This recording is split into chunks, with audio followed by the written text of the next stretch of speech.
So good morning friends, this is Sunil from Department of Human Resource Management. So today's topic is management of unorganized labor and unit 2. So today we are going to discuss about the management of unorganized labor in construction labor and domestic labor, and all these things we are going to see. So unorganized labor in secondary sector, nature, size and structure. So as we all talk about in the first unit, so what is unorganized, what is organized, and what is unorganized.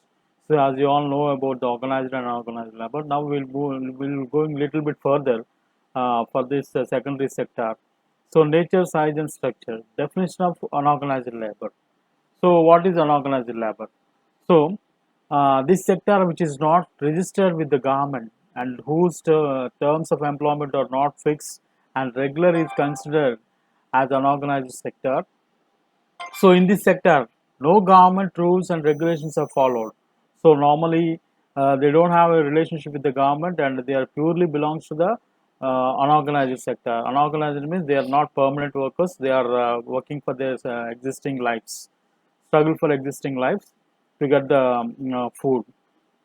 Entry to such sector is quite easy and it does not require any affiliation or registration. The government does not regulate the unorganized sector because it purely comes under the unorganized. So the hence taxes are not levied. This sector includes those small size enterprises, workshops, where there are low skilled and unproductive employment. So so the organized sector includes those factories. Who are comes under this unorganized sector, and what are the industries comes under this unorganized sector? We'll see. So the organized sector includes those factories, enterprises, industries, schools, hospitals, and units which are registered with the government. So that is comes under the organized sector.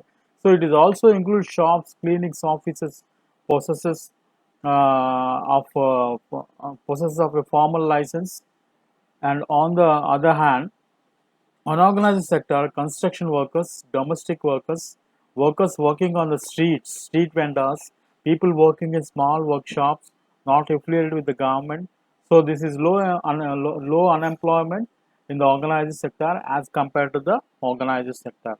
So as we already discussed in, so people who are working for factories, large factories, multinational companies, enterprises, industries, schools, hospitals, so units which are registered with the government. So those are unregistered with the government. They are comes under the like construction workers, domestic worker, home-based workers, so BD workers, people working in a small workshops. So these are workshops. These all comes under the unorganized sector. So, as per the survey carried out by the National Sample Survey Organization, that means NSSO in 2009 and 10, the total employment in the country was 46.5 crore, comprising around 2.8 crore in the organization and the remaining 43.7 crore workers in the unorganized sector. So 46.5 crore people are working in unorganized sector. So under this 2.8 crore is organized and remaining is 43.7 crore workers in the unorganized sector. So only 2.8 crore workers are working in like public servant, government servants, other as we have discussed in the factories and organized. Only 2.8 crore people are working in for organized sector and remaining 43.7 crore workers in the unorganized sector. Out of these workers in the unorganized sector, there are 24.6 crore workers employed in agriculture. Again, there classification is there. Out of 43.7 crores, 24.6 crore workers employed in agriculture and about 4.4 crore in construction work and remaining in manufacturing and services. So Indian scenario, the Indian economy is characterized by the existence of vast majority of informal organized labor employment. So as we already discussed, informal workforce or unorganized workforce. So those are engaged in, so total 93% of India's workforce includes the self-employed and employed in unorganized sector. So out of 100%, 93% of contributing for India is working with unorganized sector. Only 7% are working in, only 7% people are working for organized sector. Only a formal workforce is in Indian workforce is 7%, and unorganized and informal workforce is 93%. Only 7% people will contribute 50% of GDP. Another 93% people are contributing 50% of GDP.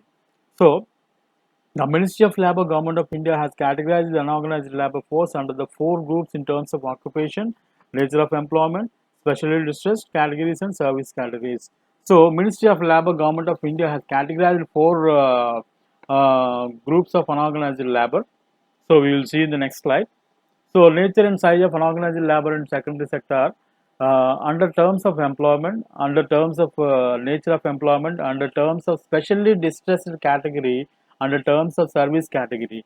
So, we'll discuss about under terms of occupation. On the basis of occupation, small and marginal farmers, landless agricultural laborers, and sharecroppers, fishermen, those engaged in animal husbandry, BD rolling, labeling, BD labeling, and BD packing, building and construction workers, leather workers, weavers, artisans, salt workers, workers in bricklings and stone quarries, workers in sawmills, oil mills, and comes under this category. So, attached to the under terms of nature of employment basis, attached agricultural laborers, bonded laborers, migrant laborers, and contract and casual laborers comes under this category. So, on terms of occupation basis, basically the India is an agricultural sector.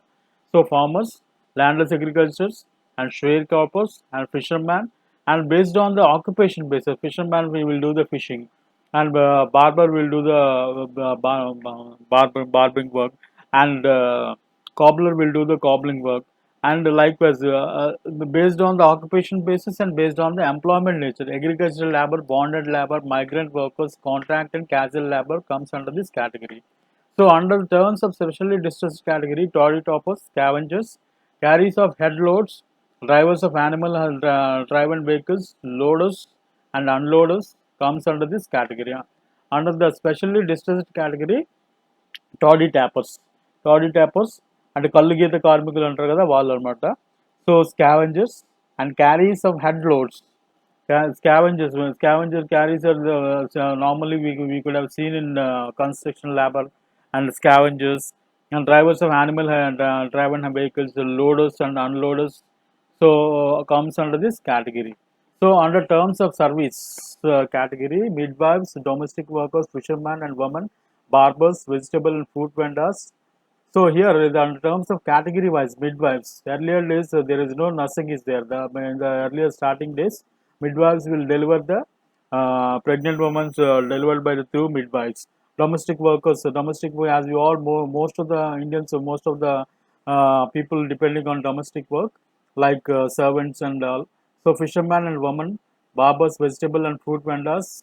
So newspaper vendors belongs to this category. In addition to these four categories, there are existing a large section of unorganized labor force such as cobblers, hammals, handicraft artisans, handloom weavers, lady tailors, physically handicapped self-employed persons, and rickshaw pullers, auto drivers, sericulture workers, carpenters, tanny workers, power loom workers, and urban poor workers.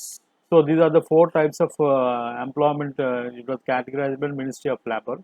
So the major structure of the unorganized labor is overwhelming in terms of number, range, and therefore by the omnipresent throughout India. As the unorganized sector suffers from cycles and excessive seasonality of employment, majority of the unorganized workers does not stable, durable avenues of employment. Even those who appear to be visible employed are not gainfully and substantially employed, indicating this existing discussed unemployment. The workplace is scattered and fragmented. There is no formal relationship, employee and employer relations. The rural areas and unorganized labor force highly stratified on the caste and community basis and considered much less. It cannot be the altogether be as a bulk of the unorganized workers. And workers in the organized sector are usually subject to independence on bondage as their meager income cannot be meet their livelihood needs. So unorganized workers subject to exploited significantly in the rest of the society.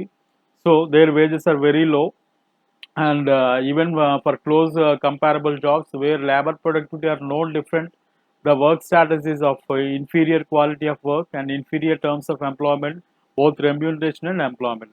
So primitive production technologies and feudal production relates are rampant in the unorganized sector and do not permit or encourage the workman to imbibe and assimilate higher technologies and better production relations. Large scale ignorance and illiteracy, mainly illiteracy and limited exposure to the outside world are as responsible for such poor absorption.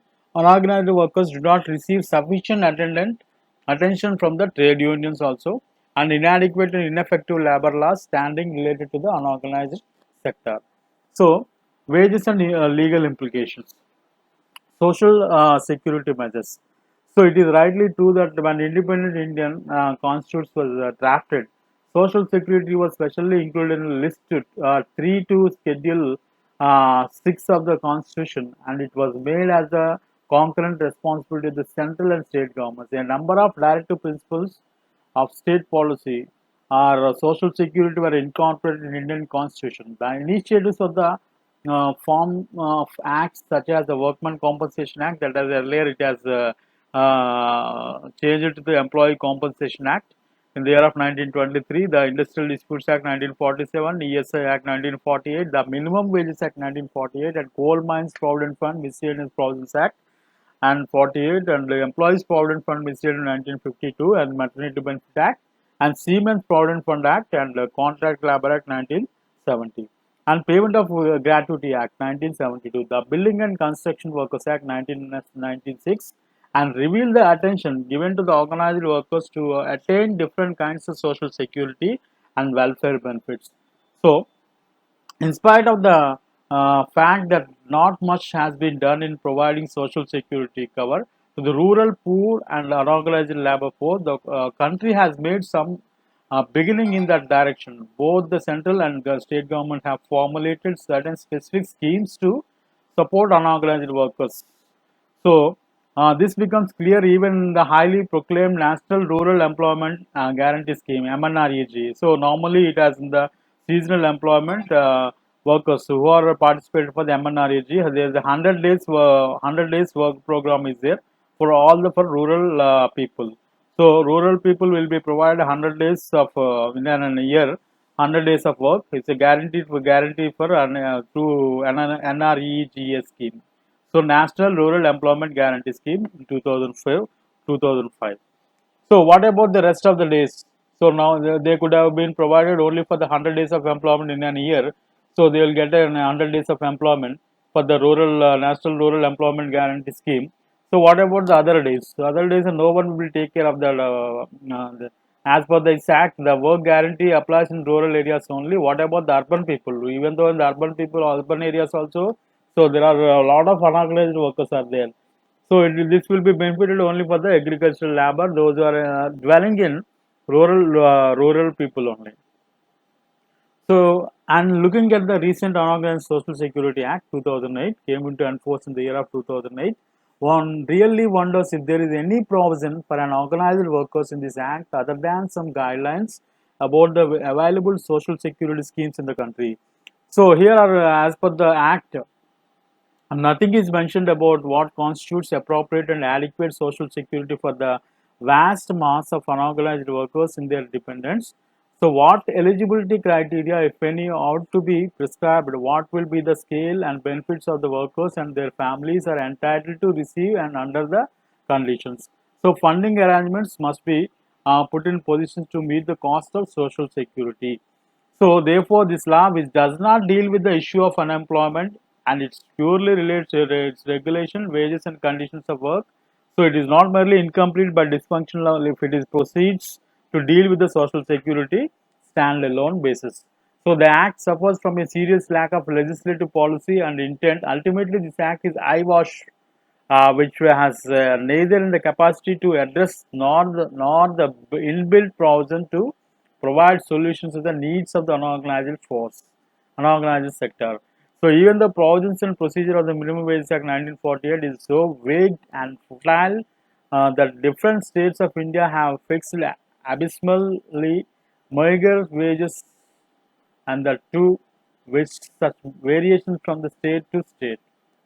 In fact, a comprehensive act catering to the security needs in unorganized sectors such as food, nutrition, health, housing, employment, income, life and accident, and old age remaining as a dream in India. Still, the cities of the unorganized sector goes unattended, with the governments laying red carpet for the corporates and so-called investors at the expensive and sacrifice of the working class. So this was collected from the Ministry of Labor and Employment. Sources collected from Ministry of Labor and Employment. So unorganized labor and employment status. Though the availability of the statistical information, intensity and accuracy vary significantly, so extends unorganized workers significantly high among agricultural workers, building and other construction workers, and among home-based workers. According to the economic survey, 7 and 2007, and agricultural workers constitute a large segment of workers in unorganized sector, 52% of the total workforce out of 93%. So as per the National Sample Survey Organization, 30 million workers in India are constantly on the move, migrant labor, for they are moving from one place to another place in order to search for the livelihood. 25.94 million women workforce has been added in the labor market from the year 2000 onwards. So, out of 30 million, 25.94 million women workforce has been added, and every year. So, all the more in the 2000 onwards, all the more every day 13,000 Indians turn 60 years as per the statistics of Indian statistics. So every day 13,000 Indians are turning senior citizens. So they are expected to live another average of 17 years. The ILO and the World Health Organization is given. So minimum age for the India, minimum age for the minimum age is guaranteed age is 77 or 80 years. So 17 years. They have a live another average of 17 years. Unfortunately, only 10% of the Indians save for old age pension, and the tragedy is that existing social security legislation cover only 8% of the total workforce of the 459 million in India. So, latest report of the NSSO, National Sample Survey Organization, uploaded by the close of May 2011 about the casual workers in India between 2004 and 5, compared to the period of between 99 and 2000. So very closely shows there is a significant increase in the number of casual workers and decline in the number of regular workers. The report shows substantial shift between the 2009 structure of the labor force, which can be broadly divided into self-employed and divided into self-employed, regular basis, casual workers. Casual workers are employees who do not enjoy the same benefits and security as tenured employees. All daily wage employees and some categories of contract employees are casual laborers. So, all these NSS National Sample Survey clear evidences to provide labor market in India has been undergoing tremendous transformation, including the growth of informal sector activities and deterioration in the quality of employment. So, in terms of job security, terms of conditions of work, weakening the workers' organization and collective bargaining institutions, a marked decline in social security. To a greater extent, these transformations could be related to the ongoing globalization process and the results and efforts on the part of employers to minimize the cost of production to the lowest level. It is also evident that most of these outcomes are highly correlated and mutually reinforced. A closer analysis suggests that the growing informal of labor market has been central to the most of these transformers, and which inter alia highlights the utility of understanding the growth unorganized sector in India, it is implications. So, predominance of unorganized sector in India. So, employment has been one of the central feature of the labor market scenario in India. While sector contributes around the GDP of the country, dominates the employment in the 90% of the total workforce. Out of the 90% of the total workforce is constituted 50% of GDP. National level platform informs workers occupying around 90% of the workforce is more or less similar in case of most of the prominent states in the country. Among unorganized sector workers, the considerable proportion, about 65%, engaged in agriculture sector, and which thus indicates the prominence of rural segment in the informal economy. So, as per the NSS data for 55th and 61st rounds of the NCUS in 2009 and 7, explains the country is currently in a state of informalization of the formal sector. Entire increase in the employment in the organized sector over the period has been informal in nature. It is widely acknowledged that the informal sector in India suffers from a low productivity syndrome compared to the formal sector. So further, the sector has characterized by excessive seasonality of employment, especially in the farm sector, preponderance and casual and contractual employment, a typical production of organization of work relations, absence of social security measures and welfare legislation, and negotiation of social standards and the work life rights, denial of minimum wages, and so poor human capital base. As well as the lower mobilization status. So with the advent of globalization, so as everyone talk about the globalization, resulted in a reorganization of production chains led to a situation where production systems are becoming increasingly a typical and non-standard, involving flexible workforce, engaging in temporary and part-time employment, so which are seen largely measures adopted by the employees. So in our global cities such as Bangalore, which are being showed cases in the new faces of an affluent and vibrant India, so there are lakhs of people who are rely on manual labor. Most of the people depending on manual labor for their own livelihood. That means through the form of housemaids, security guards, construction workers, garment workers, cobblers, BD workers, agarbatti workers, drivers, and different. So different segments. There may be people will be engaged in different segments. So their income have not grown the staggering rate of their employees. So indeed, adjusted for inflation, their income have often fallen over the last 2.5 decades, driving them into a deeper poverty. So the major characteristics of unorganized labor is overwhelming in terms of number, range, and therefore they are omnipresent throughout India. So as the unorganized sector suffers from cycle excessive seasonality of employment, majority of the unorganized workers does not have stable, durable avenues of employment. They don't really have a regular payments also, some of the unorganized workers. So the workflows is scattered from fragmented. So there is no formal employer-employer relationship. In rural areas, unorganized labor force is highly stratified on caste community consideration. Urban areas such as considered as much less altogether absent as the bulk of the unorganized workers urban areas, basically migrant workers from rural areas. So workers unorganized sector usually subjected to indebtedness and bondage as their meager income cannot meet their livelihoods needs. So unorganized workers subject to exploitation significantly by the rest of the society, receive poor working conditions, especially wages much below that in the formal sector. So comparable jobs, low labor productivity is different. So primitive production technology, feudal production relations are rampant in the unorganized sector. So unorganized workers do not receive sufficient attention from the trade unions also. Inadequate and ineffective labor laws and standards relating to the unorganized sector. So with this, I am closing this. So thank you for listening this. Oh, so we'll meet in another video. Thank you.